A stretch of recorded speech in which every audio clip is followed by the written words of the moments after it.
Bonsoir à tous, bienvenue dans Euronews Soir et merci d'être avec nous pour cette édition. Voici les titres de ce vendredi 28 juin. À la une de l'actualité, son effondrement avait fait plusieurs dizaines de morts l'été dernier à Gênes, en Italie. Le pont Morandi a été entièrement soufflé pour permettre la construction d'un nouvel ouvrage d'ici l'an prochain.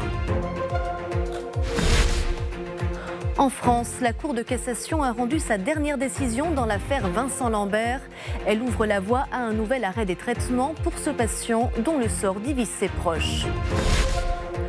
Le G20 a débuté aujourd'hui à Osaka, un sommet placé sous le signe des crispations autour du climat et de la guerre commerciale conduite par Donald Trump. Et puis toujours pas de répit en Europe sur le front des températures. Le mercure a battu un record historique en France après avoir franchi le seuil des 45 degrés dans le Gard.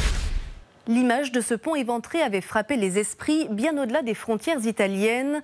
Près d'un an après l'effondrement du pont Morandi qui avait fait une quarantaine de morts, l'ouvrage a été détruit pour laisser la place à une nouvelle construction. Le récit de Stéphanie Morbois. L'explosion est spectaculaire.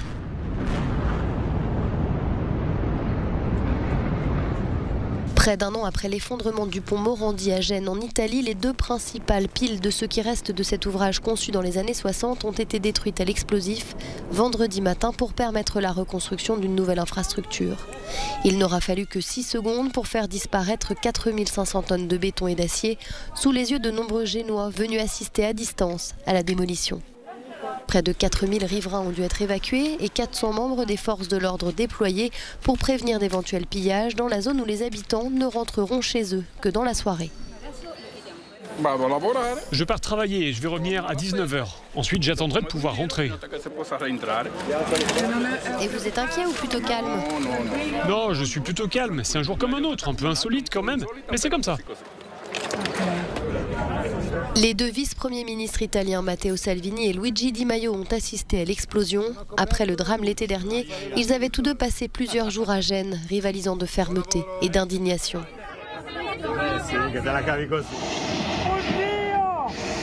Le 14 août 2018, en pleine vacances d'été, une partie du pont Morandi s'était effondrée de façon inattendue, entraînant dans sa chute véhicules et passagers, parmi lesquels 4 enfants. Le drame a coûté la vie de 43 personnes. Le nouveau viaduc autoroutier en acier et béton, dessiné par l'architecte italien Renzo Piano, devrait être ouvert à la circulation en avril 2020. C'était une décision attendue en France dans l'affaire Vincent Lambert. Le sort de ce patient est au cœur d'une bataille judiciaire qui divise sa famille depuis près de 6 ans. Et aujourd'hui, la Cour de cassation a ouvert la voie à un nouvel arrêt des traitements. On ne compte plus le nombre de décisions contradictoires concernant l'affaire Vincent Lambert. La Cour de cassation ouvre la voie ce vendredi à un nouvel arrêt des traitements qui maintiennent en vie ce patient tétraplégique en état végétatif depuis 10 ans. Un cas médical sans aucune chance de rémission devenu symbole du débat sur la fin de vie en France. La haute juridiction casse donc la décision de la Cour d'appel de Paris qui avait au contraire ordonné il y a un mois le maintien en vie de Vincent Lambert, ce que ses parents réclament par tous les moyens juridiques. L'arrêt des traitements est en revanche demandé par l'épouse du patient, ses médecins et l'État. Au fil des années, les décisions se sont empilées les unes aux autres. Le Conseil d'État, plus haute juridiction administrative française, avait validé la décision médicale d'arrêter les traitements. La Cour européenne des droits de l'homme aussi. Est-ce donc la fin d'un feuilleton qui dure depuis 10 ans? Si un nouveau médecin venait à ordonner un nouvel arrêt des traitements après l'arrêt de la Cour de cassation, les avocats des parents de Vincent Lambert ont prévenu qu'ils porteraient plainte pour meurtre avec préméditation. Le G20 a débuté aujourd'hui à Osaka, au Japon. Un sommet placé sous le signe des crispations autour du climat, mais aussi de la guerre commerciale menée par Donald Trump. Maxime Bios-Duplan. C'est au son de tambours traditionnels japonais que les chefs d'État et de gouvernement réunis au G20 se sont retrouvés ce vendredi soir au pied du château d'Osaka pour la traditionnelle photo de famille du sommet. Cette journée de vendredi était principalement consacrée aux réunions bilatérales avec en toile de fond la guerre commerciale entre les États-Unis et la Chine. De quoi assombrir le sommet, les dirigeants s'inquiétant de l'impact de la dispute entre les deux principales économies mondiales. Tous les regards seront tournés vers Donald Trump et le président chinois Xi Jinping lors de leur rencontre ce samedi. Donald Trump, on peut l'espérer en tout cas, devrait adopter un ton plus sérieux pour ces réunions de travail. Le président américain ayant surtout pensé à plaisanter tout au long de ce G20. Autre point de blocage du sommet, le climat. Donald Trump et le président brésilien Jair Bolsonaro ont tenté de faire pression sur les autres dirigeants pour qu'une déclaration non contraignante soit adoptée dans le communiqué final. Toujours pas de répit en Europe sur le front des températures. Le mercure a battu un record historique en France après avoir franchi le seuil des 45 degrés dans le Gard et 75 départements restent placés en vigilance orange dans l'Hexagone. Marc Bouchage.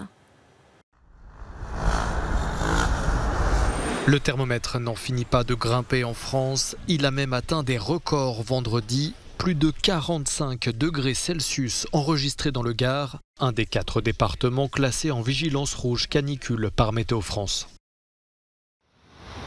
Un thermomètre qui dépasse la barre des 45 degrés, c'est une première dans l'Hexagone depuis la mise en place des mesures de température au début des années 1900. Face à la vague de chaleur qui parcourt le pays, le gouvernement appelle la population à la prudence. Compte tenu de l'intensité de l'épisode caniculaire, c'est aujourd'hui la totalité de la population qui doit faire attention, respecter des consignes de bon sens et de prudence, être vigilant à la fois pour soi, mais aussi pour ses proches, pour ses voisins. À Paris, où le thermomètre dépasse les 30 degrés, certains adaptent leurs sorties et leurs activités. L'après-midi, je ne sors pas. C'est le matin ou le soir, tard le soir. Parce que jusqu'à midi ça va, mais après l'après-midi c'est beaucoup plus dur. Avec le réchauffement climatique, d'ici 2050, les vagues de chaleur pourraient devenir 2 à 3 fois plus nombreuses selon les scientifiques. Du côté des écoles, place aux tuyaux d'arrosage et à la quête de coins ombragés pour faire une pause. Mais de nombreux établissements ont préféré fermer leurs portes par ces fortes chaleurs. Dans les écoles françaises, face à la canicule exceptionnelle de ces derniers jours, pas d'autre choix que de changer ses habitudes. Les batailles d'eau d'ordinaire interdites sont autorisées et les récréations se passent à l'ombre, au calme. Toute agitation est à proscrire. Mettez-vous à l'ombre, allez. Moi, je les fais descendre en récréation avec des livres, dans des coins d'ombre. Ils doivent rester assis, ils vont s'hydrater régulièrement. On leur dit de mouiller leur casquette, on leur dit d'aller boire régulièrement. On nous a donné des gobelets réutilisables, donc là on les fait boire très régulièrement.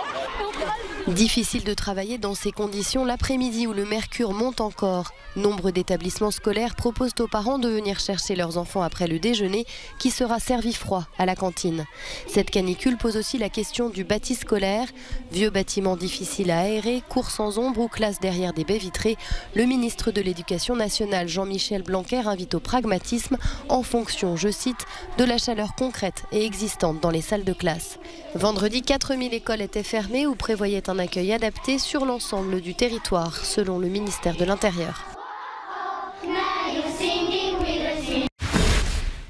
Le réchauffement de la planète pourrait encore accentuer les inégalités dans le monde. Il pourrait littéralement créer une ségrégation entre les plus riches et ceux qui subissent de plein fouet ce phénomène, selon un rapport récent. Les précisions d'Olivier Péguy. Les changements climatiques affectent et affecteront tout le monde, ça on le sait. Ils affectent et affecteront davantage les populations les plus pauvres, ça on le sait aussi. Mais ce qu'on ne mesure pas encore, c'est l'ampleur de ces inégalités. Or, un rapport vient nous éclairer sur ce sujet de manière abrupte. On est en train d'instaurer un apartheid climatique, avec d'un côté les plus riches, qui peuvent à peu près s'adapter, et de l'autre les plus pauvres, qui eux, affrontent le pire. Ce constat alarmiste émane de Philip Alston, rapporteur spécial des Nations Unies sur l'extrême pauvreté et les droits humains. Il explique que ceux qui ont les moyens pourront échapper aux canicules, à la faim et aux conflits, alors que le reste du monde est abandonné à ses souffrances. Le paradoxe, souligne ce rapport, c'est que les pays en développement ne sont pas ceux qui sont les plus polluants, et pourtant ce sont eux qui payent le plus les conséquences de cette pollution.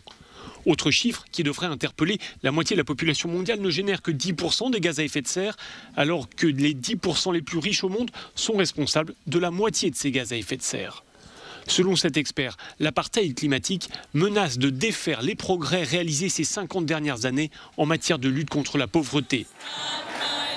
Seule lueur d'espoir, la mobilisation de la société civile qui semble opérer une profonde prise de conscience, à l'instar du mouvement initié par la jeune militante suédoise Greta Thunberg.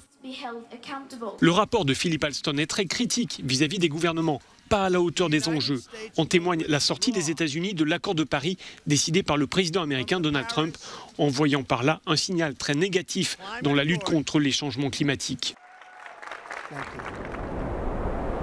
Enfin, cet expert épingle l'Organisation des Nations Unies, toujours prompte à instaurer des groupes de travail et à produire des rapports qui, je cite, exhortent les autres à faire plus sans rien faire eux-mêmes. Reste à savoir si ce nouveau rapport ne risque pas de finir, lui aussi, au fond d'un tiroir.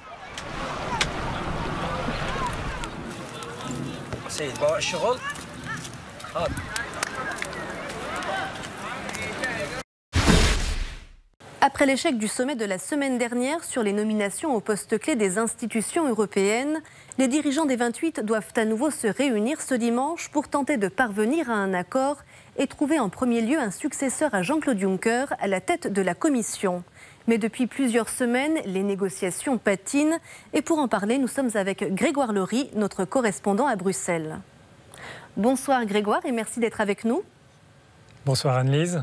À Osaka, où le G20 a débuté aujourd'hui, le président du Conseil, Donald Tusk, a mené des consultations et le président français, Emmanuel Macron, a laissé entendre qu'une solution était tout à fait possible lors de ce sommet. Est-on proche de l'issue de ces discussions ? Eh bien, il est encore un peu trop tôt pour le dire, mais en tout cas, il est question de progrès ces dernières heures. Donald Tusk estime que les dirigeants sont, je cite, plus près d'un accord. L'expression évoque donc des avancées, mais pas encore de succès. Pour cela, il faudra attendre le sommet de dimanche, a prévenu le président du Conseil européen.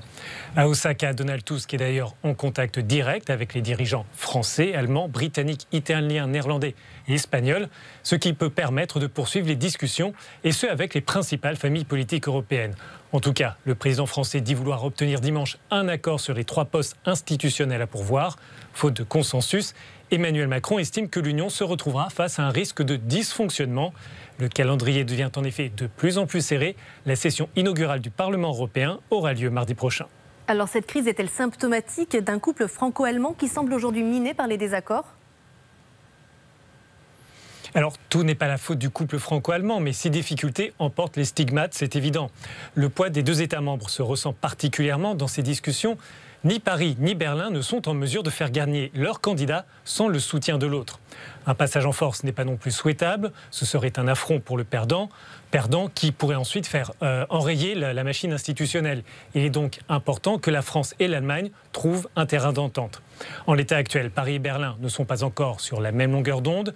Le président français, avec le soutien des libéraux et des socialistes, a éliminé la candidature de l'Allemand Manfred Weber à la présidence de la Commission. Cette stratégie fait dire dans les couloirs des institutions que Paris a désormais peu de chances d'obtenir le poste. Il est très peu probable que la chancelière allemande fasse en retour un tel cadeau à son partenaire. Les résultats des élections européennes le mois dernier ont largement rebattu le paysage politique au sein du Parlement. Les conservateurs sont arrivés en tête, mais sans disposer de majorité. Alors peuvent-ils réellement se passer de l'arbitrage des sociodémocrates et des libéraux selon vous ? Non, et c'est bien pour cela que la situation est particulièrement difficile. Vous l'avez dit, la droite demeure toujours la première force politique au Parlement européen, mais elle ne l'est plus de façon aussi dominatrice. Elle est même dépassée en nombre par une alliance politique que pourraient former les sociodémocrates, les libéraux et les Verts. Et ce scénario est un peu identique au Conseil, l'institution qui représente les États membres.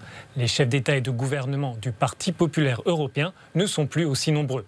Avec un poids plus faible, les libéraux ont pour eux une dynamique politique favorable après les élections européennes. Quant aux sociodémocrates, 2e groupe au Parlement, ils sont eux aussi incontournables pour rassembler une majorité. Ce sommet sera donc une négociation entre ces 3 familles et où chacun voudra sa part du gâteau. Merci Grégoire Laury d'avoir répondu à nos questions. Je rappelle que vous êtes correspondant d'Euronews à Bruxelles. Enfin, un mot de football avant de refermer ce journal. Et le rêve semble désormais à portée de main pour les Bleus.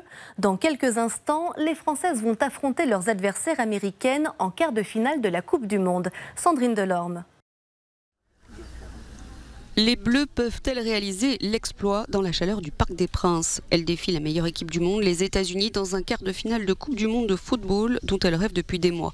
Les Américaines sont tenantes du titre, elles ont leur palmarès, les Françaises ont tout approuvé et c'est une bonne motivation pour la capitaine de l'équipe, Amandine Henry. La pression, on n'en a pas. Si ce n'est que de la motivation, de la pression positive.